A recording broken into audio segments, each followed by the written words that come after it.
Well, let's continue the story. You've talked about ordering the pistol, ordering the rifle, the attempt on Walker's life. The attempt, which is a fake attempt. A fake attempt on Walker's life. So let's get closer then to November 22nd. Okay, no, let's not skip over New Orleans. And then the summer, the whole summer of '63, from April 24th or whatever through September 24th, he's in New Orleans, and that peaks in August with the business of him handing out Fair Play for Cuba leaflets, and he's on the radio twice to promote this whole business of being the Fair Play for Cuba Committee. So he's now established a media image. By the way, that's done with a handler. There's nobody said to Oswald, see if you can capitalize on your status there.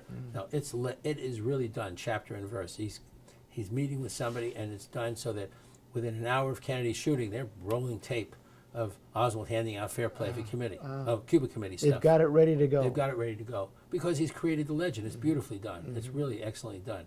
Now we come to the end of September 1963. Some very interesting developments. First of all, there's a series of letters indicating he may be in another city.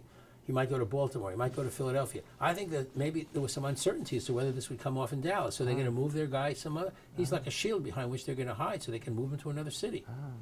That didn't happen, obviously. Then there's this business of him going to Mexico City. And he goes to Mexico City on September 27th. Well, he goes to Mexico City on September 27th, between September 27th, 63, and October 3rd.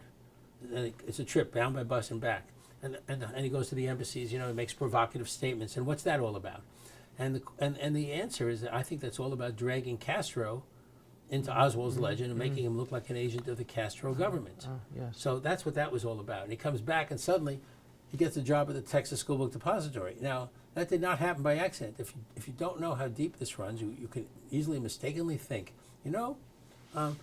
Oswald got a job there, so they decided to kill President Kennedy at Dealey Plaza. That's not how it worked. This whole thing was site-selected to begin with, and I now know how they planned to get Oswald a job at the building. Texas School Book Depository Company was at a different site. It was across the street in Dallas at 501 Elm. So suddenly in 1962 or late 62, he moves his operation into 411 Elm, which is the Texas, which we now call the Texas School Book Depository. What was for decades the Sexton Grocery Company.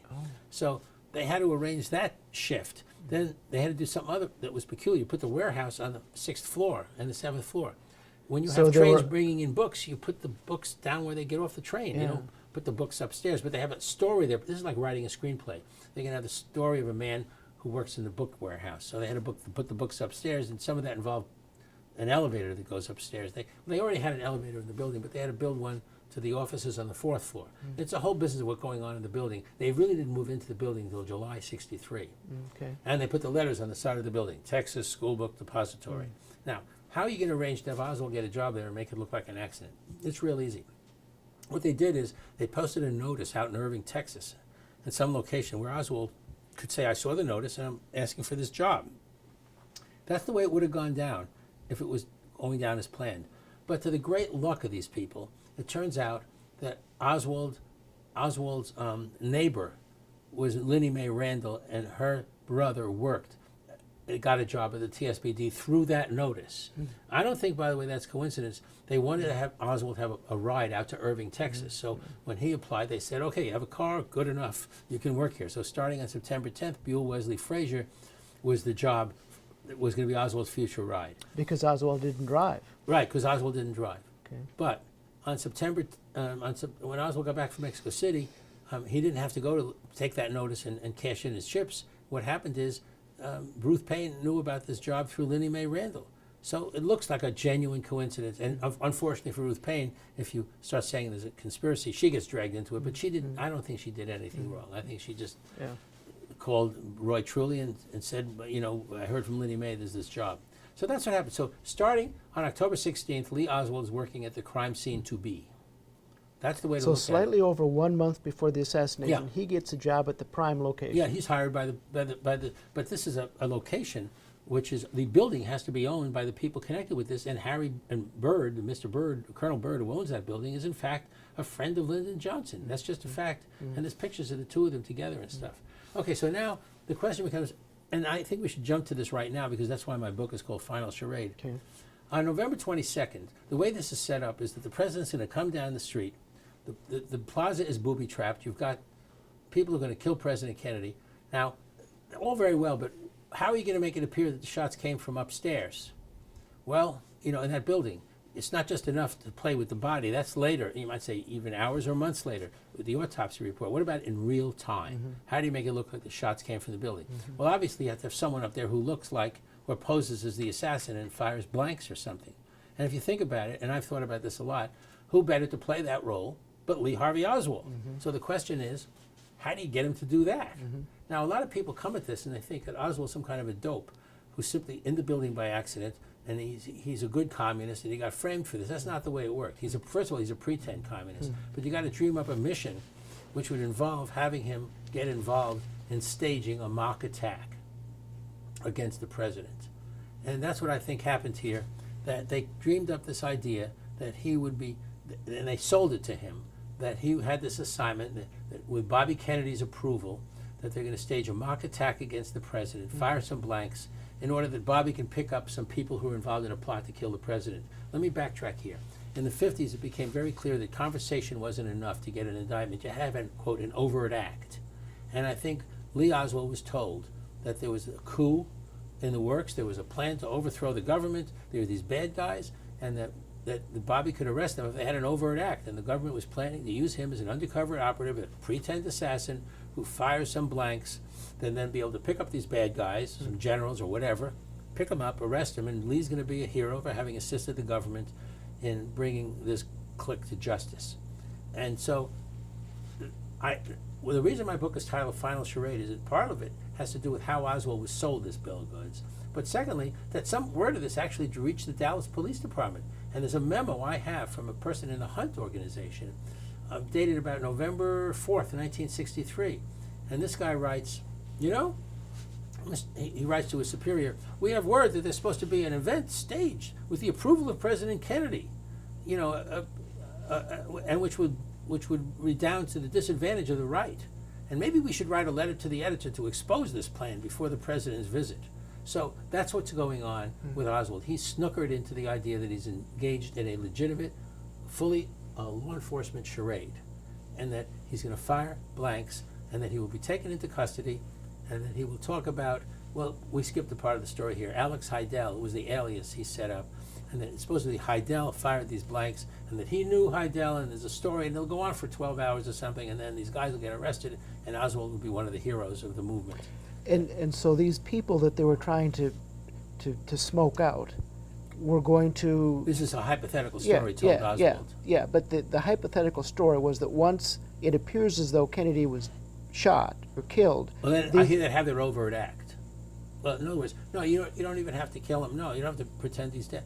No, once the shots are fired, and Oswald could appear in court and say that he had been told there's an authorized undercover assignment that this what this group wanted to do, and it's just like instead of using bad drugs, he put water in the bottles. He fired blanks.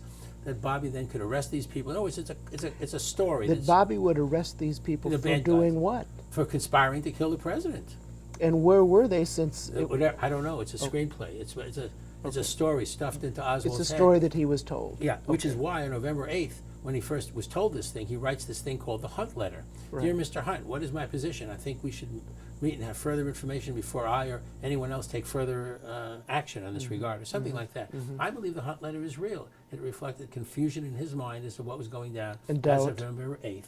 And it's reflective also of the November 4th memorandum, which is real inside the Hunt organization, that we heard at the police department there's going to be this staged event or something. Yeah. So I think that's the way Oswald was handled in connection with the lead up to November 22nd. He thinks he's a pretend assassin, and he's going to stage this mock attack. He has no idea that during the time he's firing blanks, real bullets are going to take out the president, nor does he know that within minutes of doing that, he's going to be shot dead himself by an officer who runs into the building and says, "Hey, I've got the assassin here." So you're saying that Oswald was supposed to be killed in the role, if you will, on the 6th floor. An actor, or running down the stairway or something like that. Okay, and that didn't happen because he wasn't on the 6th floor. He was already on the 2nd floor. He got down fast enough, He took the elevator down or something. He got downstairs before Officer Baker could get upstairs. Okay. And the result was there was this peculiar confrontation at the Coke machine where Baker takes out his gun, and and then he can't shoot anybody. I mean, come on, the guy's on the second floor and he has a Coke in his hand. And in my book, I wrote, what was he going to do? Say, drop the Coke or I'll shoot? And so the result of that is that that Oswald got out of the building. Got out of the building. And then there's a whole other drama that unfolds when they're chasing him around and trying to catch him. And then there's the shooting of Officer Tippit, which I don't think we should get into that much. But except for one thing. Okay. That when Oswald leaves the building, there's about 5 witnesses that see him get into a station wagon. And on the other hand, the Warren report says he got onto a bus. Now, the station wagon would be going away to the west, and the bus was to the east. And people say, well, if you believe the station wagon witnesses, then he couldn't have gotten on the bus. And there's these complicated and silly theories that there's an imposter running around. None of that is true.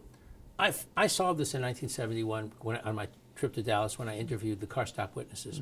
You look at the AAA maps, and today you can do this on MapQuest, and nobody knows this, but it's on this camera now, we're recording it. If you get into a station wagon and you go west away from the building onto the Stemmons Freeway, if you get off at the first exit and you loop around, you end up to where he got on the bus. And it's about 2 minutes away. So I think he was picked up, he was extracted from the situation by one of the handlers or people connected with this. He was told what to do next, which is to go back to his rooming house and then go to such and such location. Because they're trying to kill him. They got to kill this guy. So he gets into the station wagon, loops around to the bus station, and gets on the bus. Well, the next thing they're going to do is get him on the bus. The trouble is that Oswald's getting antsy, and the bus was stopped in traffic, so he got off the bus and took a taxi. But immediately after he got off in the bus, or shortly after, police boarded the bus and started searching people for weapons. That's not known today, the connections that I've just made here. So that's what happened. So then he gets into the taxi, goes to his rooming house, then there's a small dotted line when he ends up at the Tippit location. I think there's a shooting. Tippit got shot. I don't think Oswald did it. He ran to the movie theater. He was arrested. And they could have gotten killed in the theater.